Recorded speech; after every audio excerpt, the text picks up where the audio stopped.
Hospital రూమ్లో తన ఒక్కతే ఉంటుంది. ఆ బెడ్కి తన చేతులు కట్టేసి ఉంటాయి. అయితే ఆ రూమ్లో విచిత్రమైన శబ్దం వస్తుంది. తను కొంచెం భయపడుతుంది. లైట్లు ఆఫ్ అయ్యి ఆన్ అవుతూ ఉంటాయి.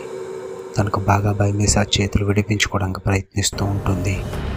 వెంటనే తన చేతిని ఒక దెయ్యం చెయ్యి పట్టుకుంటుంది. తను ఇంకా బాగా భయపడి ఇంకా గట్టిగా చేతులను విడిపించుకోవడానికి ప్రయత్నిస్తున్నప్పుడు తన వెనకాల నెమ్మదిగా ఒక దెయ్యం అలా పైకి వస్తుంది. కట్ చేస్తే గదిలోంచి తన అరుపులు బయటికి వినపడడంతో బయట ఉన్న పోలీసులు డాక్టర్ల రూమ్ దగ్గరికి వచ్చి డోర్ ఓపెన్ చేస్తారు. డోర్ ఓపెన్ చేయగానే తను అక్కడి నుంచి బయటకు పరిగెడుతుంది. వాళ్ళందరూ కూడా తన వైపు పరిగెడతారు. మధ్యలో ఉన్న డాక్టర్ల వాళ్ళందరూ తను పరిగెడుతుంటే చాలా విచిత్రంగా చూస్తారు. తను అక్కడి నుంచి నెమ్మదిగా తప్పించుకొని ఒకవైపుగా పరిగెడుతుంది. అక్కడ చూస్తే ఎటు దారి ఉండదు.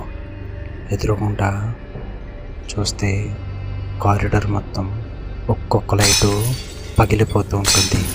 పగులుతున్న లైట్ల మధ్యలోంచి ఆత్మ ఒక్కొక్క లైటు దాటుకుంటూ తన మీదగా దగ్గరికి వస్తూ ఉంటుంది.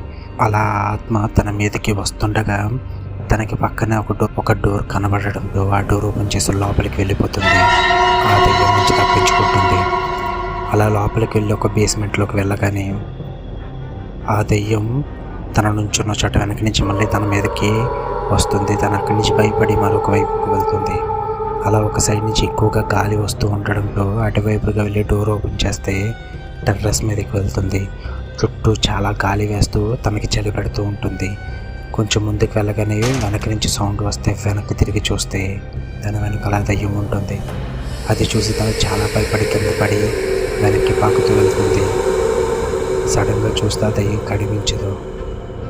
అలా వెనక్కి పాక్కుంటూ వెళ్ళి కూర్చున్నాక తను కొంచెం రిలాక్స్ అవుతూ కళ్ళు మూసుకుంటుంది. అదే టైంకి ఒక చెయ్య తన పెదాల మీదకి వచ్చి తగులుతూ ఉంటుంది. వెంటనే తన పక్క నుంచి ఆ దయ్యం వచ్చి అన్ని కిందకి లాగేస్తుంది. తను అక్కడికక్కడే కింద పడి చనిపోతుంది.